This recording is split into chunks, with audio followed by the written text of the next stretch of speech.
اللهم صل على محمد وآل محمد.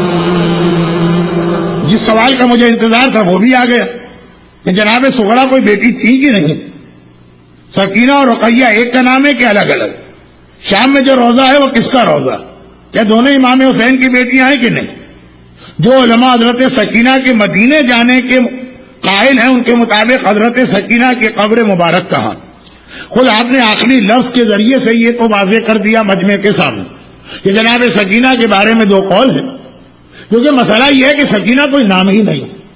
امام حسین کی ساری بیٹیوں کے نام فاطمہ، پھر اس کے بعد پیار سے جو مختلف نام دیے گئے. تو سب سے بڑی بیٹی پیدا ہوئی فاطمہ نام رکھا، جب اس سے چھوٹی پیدا ہوئی تو کبرا صغرا خود ہی بن گئے، اور جب ان سے چھوٹی پیدا ہوئی تو کبرا صغرا تو ہو چکا. اتنا پیار آتا تھا کہ امام کو کہ اس کا نام سکینہ رکھا، یعنی دل کو سکون دینے والی. اب اس کے بعد روایتیں بہت مختلف.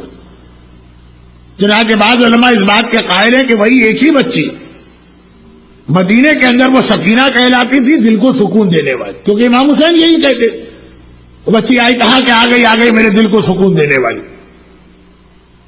شام کے لوگوں کو تو یہ نہیں معلوم. شام کے لوگوں کو تو یہ معلوم ہے کہ قید خانے میں ایک بچی بہت روتی. عربی کا لفظ ہے رقت. کہا بعض علماء کا کہنا رقیہ اس سے بنا، رقیہ کا مطلب ہے بہت رونے والی. شام کے لوگ کہتے ہیں بھائی وہ قید خانے میں ایک بہت رونے والی بچی رقیہ. جب وہ آواز بند ہوئی کہا کہ رقیہ کو کیا ہوا، یعنی رونے والی کو کیا ہوا. تو یہ ایک نظریہ ہے کہ ایک ہی بچی کے دو نام ہیں. مدینے میں سکینہ کہلاتی تھی کیونکہ جب تک کربلا کا واقعہ نہیں ہوا باپ کے دل کو سکون. شام والے تو جانتے ہی نہیں نام کیا ہے، وہ اس کو رقیہ کہتے. اور جناب فاطمہ صغرا کے بارے میں بھی روایت ہے کہ تھی یقیناً ایک بیٹی الگ سے تھی. لیکن مجھے معلوم ہے کہ اس پہ اتنی کنٹروورسیز آج کل کھڑی کر دی گئی کہ میں زیادہ اہم مسئلوں کا جواب پہلے دے رہا ہوں. بہت سارے معزز و نامور علماء جناب فاطمہ صغرا کی روایت کو ضعیف مانا. اس کے بارے میں آپ کی کیا رائے؟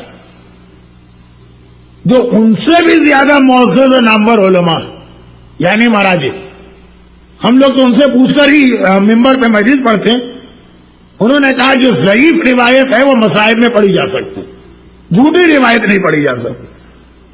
تو علماء نے ضعیف مانا، اس کو جھوٹا نہیں مانا. کچھ نے کہا ہوگا کہ ہمارے نزدیک ثابت ہی نہیں، لیکن ایسے بھی علماء ہیں جنہوں نے کہا ثابت. علامہ مجلسی کی بہار الانوار کا اردو ترجمہ ہو چکا ہے، انٹرنیٹ پہ کئی سائٹس کے اوپر پوری کتاب موجود. امام حسین کی کتنی اولادیں ہیں وہ لکھتے ہیں قول یہ قول یہ قول یہ قول یہ. صرف ایک قول ہے کہ دو بیٹیاں، باقی تو ہے کسی میں 3 بیٹیاں، کسی میں 4 بیٹیاں، کسی میں 5 بیٹیاں. تو فاطمہ صغرا کی روایت ہے، اور مصائب کے اندر مراجع کرام کا کہنا ہے کہ روایتیں پڑھی جا سکتی. تو ہماری رائے تو یہی ہے کہ ہمارے مرجع نے اجازت دی، یا جھوٹی روایت ہو تو ایک مسئلہ ہو سکتا. اور پھر وہی بات گھوم کے آگے کہ واقعاً آپ حضرات کنفیوز ہوں گے کہ ایک عالم یہ پڑھتا ہے ایک عالم یہ پڑھتا. پھر ضرورت پڑے گی کہ کوئی ہمارے پاس آخر میں ایسا مرکز ہو جہاں کی بات ہم واضح، جس کی بات مان لیں ہمارے لیے کافی ہو، اسی کا نام تقلید. جناب زینب کی شہادت کا واقعہ تو اہل بیت کے گھرانے کی جو خواتین ہیں ان کے حالات کو اتنا چھپایا جاتا، کوئی ضرورت ہی محسوس نہیں ہوتی. کہ بعض اوقات نہ یہ معلوم ہوتا ہے کہ ان کو کہاں دفن کیا گیا، نہ یہ معلوم ہوتا ہے ان کی شہادت کب ہوئی. جناب زینب کی وفات کی 3 یا 4 یا 5 تاریخیں شیعہ دنیا میں رائج. شہزادی کی تاریخیں تو سمجھ میں آتی ہیں کہ نشان قبر بھی مولانا 1 سے زیادہ بنا، مگر جناب زینب وہ تاریخ میں اس طرح سے نہیں آیا. البتہ ایک روایت بہت مختصر اس لیے کہ میں کربلا کی تاریخ کی زیادہ تفصیل میں جانا نہیں چاہتا، لیکن ایک بہت مختصر روایت منتخب التواریخ میں ملا عاصم خراسانی نے پوری ڈیٹیل لکھی ہے کہ 69 ہجرہ جو عرب کا علاقہ ہے سعودی عرب کا، وہاں بڑا سخت قحط پڑا اور کھانے پینے کی چیزوں کی انتہائی شارٹیج ہو گئی. جعفر طیار کی بہت بڑی پراپرٹیز، رسول اللہ نے جب ان کو 1 درہم دیا تھا یتیمی میں تو دعا مانگی تھی کہ اے خدا اس کا ہاتھ کبھی خالی نہ رہے. عبداللہ ابن جعفر طیار اتنے مالدار آدمی تھے کہ بعض اوقات حاکم شام معاویہ کو حکومت چلانے کے لیے ان سے لون لینا پڑتا. ایک اکیلا آدمی پوری حکومت. تو ان کی بہت زیادہ پراپرٹیز شام میں تھی جو بہت ہی زیادہ ایگریکلچر کے اعتبار سے بہترین علاقہ تھا. جب مدینے میں شارٹیج ہوئی تو 69 ہجرہ میں عبداللہ ابن جعفر طیار بنی ہاشم کے پورے خاندان کو لے کے وہاں چلے کہ وہاں میری زمینیں ہیں, وہاں گندم اور پیداوار ساری موجود ہے, وہاں جاتے. اور پھر وہاں پہ جو یہ انتقال ہوا تو شام میں دفن ہوئے. ایک یہ روایت اور ہے کتاب میں اور منتخب تواریخ میں ہے تو ایک یہ ورژن. حضرت علی اکبر, حضرت علی اصغر اور جناب سکینہ کی مائیں مختلف.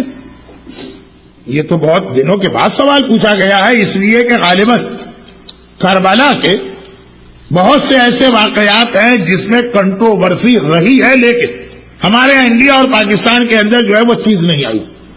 مگر یہ والے مسئلے کو جو بچہ جانتا ہے, اور ہو سکتا ہے بچے ہی کا سوال ہو. حضرت علی اکبر کی ماں الگ تھی, ان کا نام تھا ام لیلا, اور جناب سکینہ کی ماں اور جناب علی اصغر کی ماں ایک ہی تھی جن کا نام تھا رباب. بعض علماء کہتے ہیں کہ حضرت علی اکبر کی ماں جو ہے وہ فاطمہ کبریٰ کی ماں تھی, یعنی علی اکبر اور فاطمہ کبریٰ ام لیلا کی اولاد ہے, اور سکینہ اور علی اصغر جناب رباب کی اولاد. بہرحال فاطمہ کبریٰ والی روایت میں تو ذرا اختلاف ہے, لیکن یہ بات طے شدہ ہے کہ حضرت علی اکبر اور حضرت علی اصغر کی مائیں الگ الگ تھیں. کیا حضرت حبیب ابن مظاہر نے مسلم ابن عقیل کی کوفے میں مدد کی تھی, اور ان کو امام حسین نے کہ کربلا میں آنے کی ابتدا کیوں نہیں تھی؟ جناب ثانی زہرا دوبارہ کس وجہ سے شام آئی اور ان کی وفات کیسے ہوئی؟ یہ بھی وہ دو سوال ہیں جس کے اندر تاریخ میں اس کے ایک سے زیادہ جواب موجود ہیں. جناب حبیب ابن مظاہر کے بارے میں اگر آپ اسے میری پرسوں کی مجلس سے ملائیں تو یہ سوال پھر ذرا مشکل سوال بنے گا. پرسوں کی مجلس یہ تھی کہ حبیب ابن مظاہر کو غیب کی خبریں تھیں. اچھا, آپ کے بارے میں آپ کے سامنے وقت نہیں ہے اور سوال بہت دقیق ہو جائے گا اس کا جواب. غیب کے حوالے سے علم غیب کی دو قسمیں بتائی جاتی ہیں. ایک علم غیب حضور, یعنی کسی کو علم غیب ہے اور ہر وقت اس کو معلوم. ایک یہ کہ کسی کے پاس علم غیب ہے لیکن اگر اسے کسی چیز کے بارے میں معلوم کرنا ہو تو کچھ کیلکولیشن اور حساب کرنا پڑے گا. علم ہے اس کے پاس, لیکن ایسا نہیں ہے کہ ساری کائنات کھلی کتاب کی طرح. جیسے فرض کیجئے کہ آپ کے پاس ساری معلومات ایک سی ڈی میں ہے, لیکن آپ کو اسے کمپیوٹر کے اندر ڈاؤن لوڈ کر کے کلک کر کے وہ ساری چیزیں آپ کو ملے گی.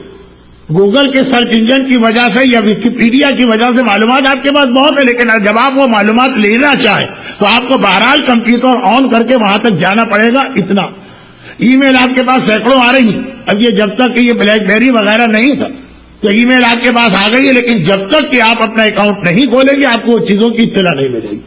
علم غیب کی ایک قسم یہ جس کے بارے میں بعض آج کل کے ینگسٹر کہتے ہیں کہ امام کے پاس بھی اس قسم کا تھا کہ ہر چیز ہر وقت ان کے سامنے نہیں ہے, لیکن جب چاہے معلوم کر سکتے ہیں. تو خیر امام کی بات چھوڑ دیجئے, لیکن حبیب ابن مظاہر وغیرہ کے علم غیب ایسا نہیں کہ ساری کائنات ہر وقت کھلی کتاب کی طرح ان کے سامنے. ان کے پاس وہ علم ہے کہ جب چاہے وہ کیلکولیشن لگا کے معلوم کر سکتے ہیں اس وقت مسلم کہاں ہے اور فلاں کہاں. لیکن کیا ہر منٹ بیٹھ کے حساب کرتے ہیں کہ نہیں جب ضرورت پڑتی. جناب حبیب ابن مظاہر کے بارے میں دوسری روایت یہ کہ چونکہ ان کا اپنا قبیلہ جو تھا کوفے میں نہیں رہتا, جب مسلم ابن عقیل کوفے آئے تھے تو کوفے سے باہر گئے ہوئے. جیسے مختار بھی کوفے سے باہر تھے اور جب واپس آئے تو مسلم مارے جا چکے. تو حبیب ابن مظاہر جب آئے تو مسلم ابن عقیل شہید ہو گئے تھے. اور جیسا کہ میں نے کہا وہ جب چاہتے معلوم کر لے. جیسے آپ اب یہ بلیک بیری وغیرہ کو چھوڑ دیجئے ورنہ آپ کنفیوز ہوں گے. آپ جب چاہے ٹیلی فون اٹھا کے پوچھ سکتے ہیں کراچی میں کہ آپ کے بھائی اس وقت کہاں ہیں, لیکن آپ روز تو نہیں پوچھتے ہیں نا, جب ضرورت پڑتی ہے تب پوچھتے ہیں. اس ٹائپ کا علم غیب غیر معصوم کے پاس ہوتا ہے.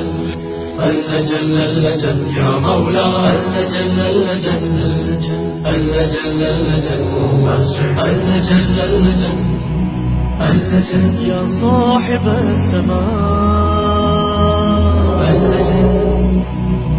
النجم